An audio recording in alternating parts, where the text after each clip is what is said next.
अस्सलाम वालेकुम फ्रेंड्स। उम्मीद करता हूँ कि आप सब लोग खैरियत से होंगे और अपनी अपनी ज़िंदगियों में बहुत सारा एंजॉय कर रहे होंगे।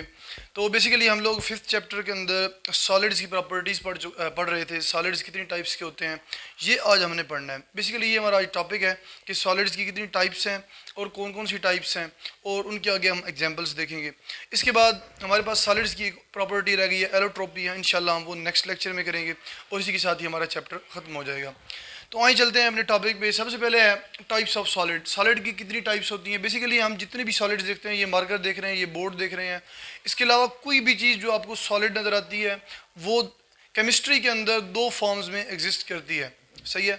आगे फिर मज़ीद जो है ना उन दो फॉर्म्स की फर्दर आगे टाइप्स होती हैं, लेकिन आप लोगों के कोर्सेज में जस्ट आप लोगों के सिलेबस में जस्ट क्या है कि दो टाइप्स हैं और उन्हीं को जो है ना वो जर्नली एक्सप्लेन किया गया।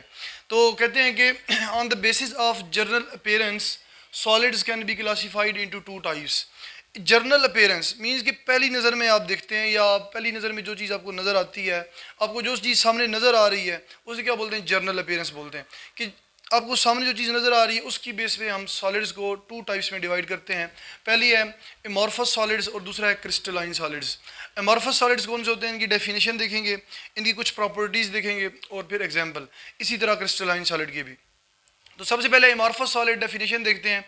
Solids in which the particles are not regularly arranged और देयर रेगुलर शेप्स और destroyed are called amorphous solids. Amorphous solid वो ऐसे सॉलिड्स होते हैं जिनके अंदर जो मॉलिक्यूल्स हैं या पार्टिकल्स हैं वो एक प्रॉपर वे में, एक प्रॉपर तरीके से अरेंज नहीं होते। सही है। उनकी एक स्पेसिफिक शेप नहीं होती ऐसे सॉलिड्स की, इस वजह से उनको क्या बोलते हैं, एमॉर्फस सॉलिड्स बोलते हैं। इसकी सादा सी एग्जांपल मैं आप लोगों को देने लगा हूँ कि आप लोगों ने कभी जो है ना वो कॉर्न खाई हो। सही है। ये जो छली जिसे बोलते हैं, आपने कभी छली खाई हो तो उसके ऊपर आपने देखा हो कि सम टाइम कुछ छलियाँ ऐसी होती हैं कि उनके ऊपर बिल्कुल दानों की एक सीधी लाइन होती है, लेकिन कुछ छलियाँ ऐसी होती हैं कि उनके ऊपर दानों की जो लाइंस हैं वो सीधी नहीं होती। तो आप समझ लें कि वो जो दाने हैं वो मॉलिक्यूल्स हैं, वो पार्टिकल्स हैं। अगर वो एक ऑर्डर में अरेंज, एक लाइन में अरेंज है तो वो क्रिस्टलाइन सॉलिड है। अगर वो क्या है कि एक ऑर्डरली यानी कि अरेंज नहीं है, एक लाइन में अरेंज नहीं है, आगे पीछे है सारे, तो वो कौन से सॉलिड है, एमॉर्फस सॉलिड है। तो एमॉर्फस सॉलिड की जो शेप होती है वो यानी कि डिस्ट्रॉयड होती है, चेंज होती है शेप। तो ऐसे सॉलिड्स को हम एमॉर्फस सॉलिड्स बोलते हैं। आगे एग्जांपल देखेंगे तो मजीद मैं एक्सप्लेन कर देता हूँ। Properties of amorphous solids. अच्छा, ऐसे सॉलिड्स की प्रॉपर्टीज़ कौन कौन सी होती हैं वो देखते हैं। These solids are shapeless. ऐसे सॉलिड्स की कोई स्पेसिफिक शेप नहीं होती। सही है। दूसरी प्रॉपर्टी है they do not have sharp melting point. ये सबसे बड़ी इनकी प्रॉपर्टी है कि उनके शार्प मेल्टिंग पॉइंट नहीं होते। इस शार्प मेल्टिंग पॉइंट का मतलब क्या होता है कि आप हीट करते हैं, जब किसी चीज़ को किसी सॉलिड को आप हीट करते हैं तो वो अचानक से किसके अंदर कन्वर्ट हो जाए, लिक्विड के अंदर। यानी कि एक ऐसा पॉइंट आए, एक ऐसा टेम्परेचर आए, एक ऐसा फिक्स टेम्परेचर आए जिसके ऊपर वो सॉलिड क्या हो, यानी कि सॉलिड से लिक्विड स्टेट में कन्वर्ट होना शुरू हो जाए, उसको बोलते हैं शार्प मेल्टिंग पॉइंट। समझ आ गई। ऐसे ना हो कि अब एक सॉलिड को आप हीट कर रहे हैं, फ़र्ज़ करेंगे वो उसने 130 पे जो है ना वो क्या हो जाना है, 130 डिग्री सेंटीग्रेड पे वो सॉलिड स्टेट से लिक्विड स्टेट के अंदर कन्वर्ट हो जाता है। अब एक सॉलिड जो 130 डिग्री सेंटीग्रेड से लेके 140 डिग्री सेंटीग्रेड के बीच में यानी कि सॉलिड से लिक्विड में कन्वर्ट होगा तो इसको शार्प मेल्टिंग पॉइंट नहीं बोलेंगे।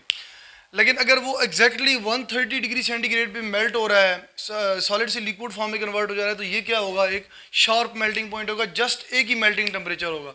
क्या है ये, एक ही मेल्टिंग टेम्परेचर है, इसको बोलते हैं शार्प मेल्टिंग पॉइंट। और जो ऐसा सॉलिड जो एक ही टेम्परेचर के ऊपर क्या हो, यानी कि उसका शार्प मेल्टिंग पॉइंट ना हो, एक ही उसका मेल्टिंग टेम्परेचर ना हो, एक रेंज हो उसकी, ये क्या दी है, एक रेंज दी है। यानी कि 131 पे भी हो सकता है, 132 पे भी, 134 पे भी, 140 तक जो है ना ये यानी कि सॉलिड से लिक्विड स्टेट में कन्वर्ट होता रहता है। और यानी कि एक रेंज के अंदर जो है ना इसका क्या है, मेल्टिंग टेम्परेचर है। तो इसको हम बोलते हैं कि ये शार्प मेल्टिंग पॉइंट नहीं है। समझ आ गई ना, शार्प मेल्टिंग पॉइंट की और जो शार्प मेल्टिंग पॉइंट नहीं होता। तो बेसिकली ये जो सॉलिड्स हैं, एमॉर्फस सॉलिड्स हैं, इनका शार्प मेल्टिंग पॉइंट नहीं होता, यानी कि एक ही फिक्स्ड टेम्परेचर नहीं होता जिसके ऊपर ये मेल्ट होते हैं, बल्कि एक रेंज होती है टेम्परेचर की, उस रेंज के अंदर जो है ना ये मेल्ट होते हैं। तो इस वजह से इनका शार्प मेल्टिंग पॉइंट नहीं होता एमॉर्फस सॉलिड्स का। फॉर एग्जाम्पल प्लास्टिक और रबर। अगर आप रबर को देखें तो रबर को आप कॉन्टीन्यूसली हीट करते रहते हैं, यानी कि वो क्या होता है कि डिफरेंट टेम्परेचर्स के ऊपर वो क्या होता रहता है, कन्वर्ट होता रहता है, लिक्विड्स के अंदर कन्वर्ट होता रहता है, जो रबर होता है। इसके अलावा प्लास्टिक है, प्लास्टिक को आप देखें तो वो भी सेम इसी रबर की तरह ही होती है, सॉरी प्लास्टिक जो है ना वो भी रबर की तरह जो है ना वो बर्न करती है इसी तरह। इसके अलावा हमारे पास अब देखें इनका क्या है कि शार्प मेल्टिंग पॉइंट इनका नहीं होता। अगर इसके अलावा अगर रबर आप प्लास्टिक में देखें, ये मार्कर क्या है, प्लास्टिक का बना हुआ है। इसके अंदर अब कुछ प्लास्टिक ऐसी होती हैं जिसके अंदर बिल्कुल फाइन पार्टिकल होते हैं, और क्या होते हैं कि कुछ प्लास्टिक ऐसी होती है जिसके अंदर यानी कि बड़े पार्टिकल होते हैं।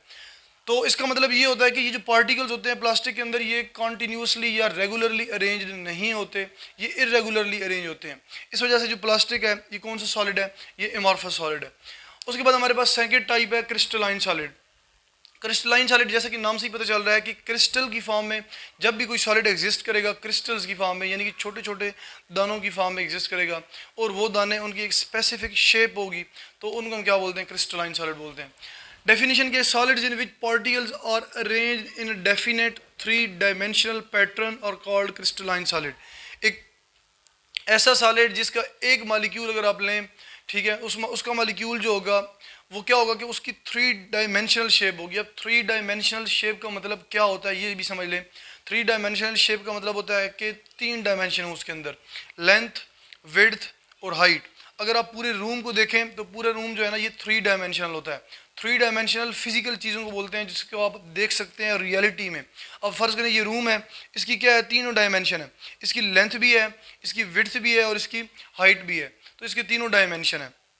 इसी तरह जो 2 डायमेंशन होता है, 2 डायमेंशन बोलते हैं जस्ट उसके अंदर लेंथ और विड्थ हो, उसके अंदर हाइट ना हो, यानी कि स्पेस वाला तीसरा फैक्टर उसके अंदर, ये तीसरा डायमेंशन ना हो।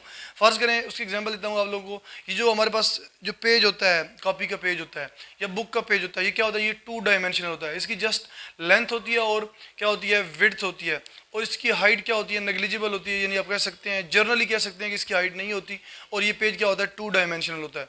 इसके अलावा आप जो उसके ऊपर लिखते हैं, जो आप चीज़ लिख रहे हैं उस वो क्या है, वो भी क्या है, 2 डायमेंशनल है।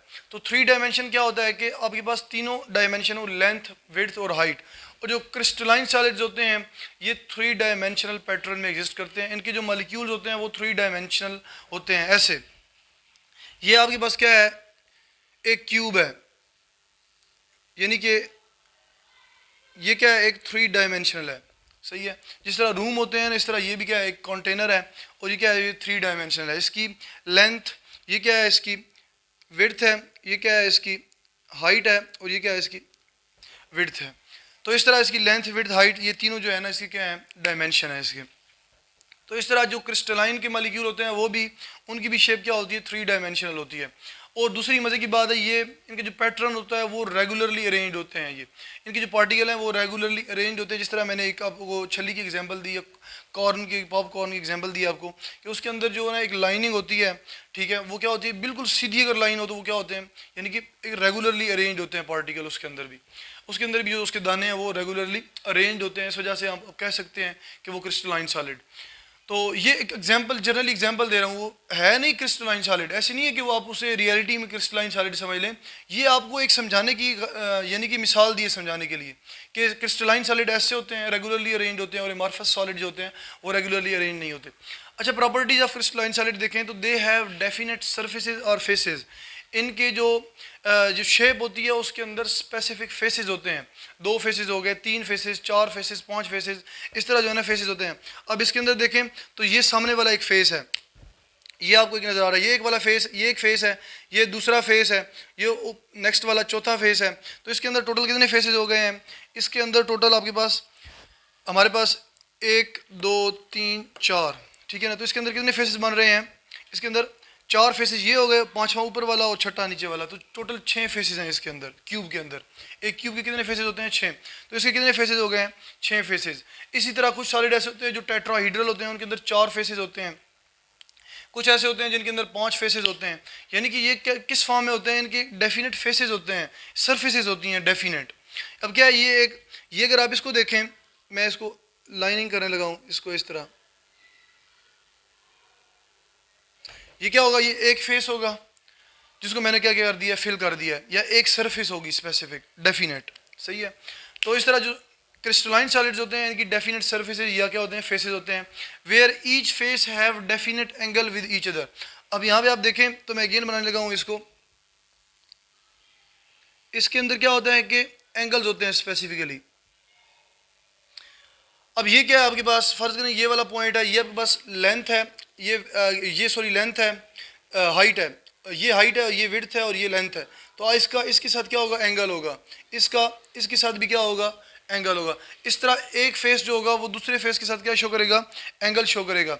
या एक सरफेस ये दूसरी सरफेस के साथ क्या शो करेगी, एंगल शो करेगी। They have sharp melting point, यानी कि जो मेल्टिंग पॉइंट होते हैं वो शार्प होते हैं, यानी कि एक ही मेल्टिंग टेम्परेचर होता है। फ़र्ज़ करें अगर वो 130 पे हो रहा है तो 130 होगा, अगर वो 940 है तो वो 940 डिग्री सेंटीग्रेड पे क्या होगा, मेल्ट होगा। यानी कि कोई रेंज ऑफ टेम्परेचर नहीं होगा, यानी कि रेंज के अंदर इनका मेल्टिंग पॉइंट लाई नहीं करेगा, जस्ट एक ही इनका जो है ना वो मेल्टिंग टेम्परेचर होगा। For example diamond and sodium chloride. Sodium chloride आप देखें तो क्या है कि एक क्रिस्टलाइन फॉर्म में जो है ना हमारे घरों में आता है, वो क्या है कि क्रिस्टलाइन फॉर्म है उसकी, समझ आ गई है। इसके अलावा डायमंड है, डायमंड जिसे आप हीरा बोलते हैं, उसके अंदर भी जितने एटम्स होते हैं वो रेगुलरली एक स्पेसिफिक पैटर्न के अंदर अरेंज होते हैं और उसके भी क्या होते हैं, यानी कि फेसेस और सरफेसेस होती हैं। इस तरह सोडियम क्लोराइड जो है ना ये क्यूबिक फॉर्म में एग्जिस्ट करता है। सोडियम क्लोराइड का आप एक मॉलिक्यूल है ना सोडियम क्लोराइड, इसके साथ जो है ना आप और भी मॉलिक्यूल ले लें, वो इसके जितने भी मॉलिक्यूल हैं वो सारे किस फॉर्म में एग्जिस्ट करेंगे, इस तरह एक क्यूबिक फॉर्म में एग्जिस्ट करेंगे।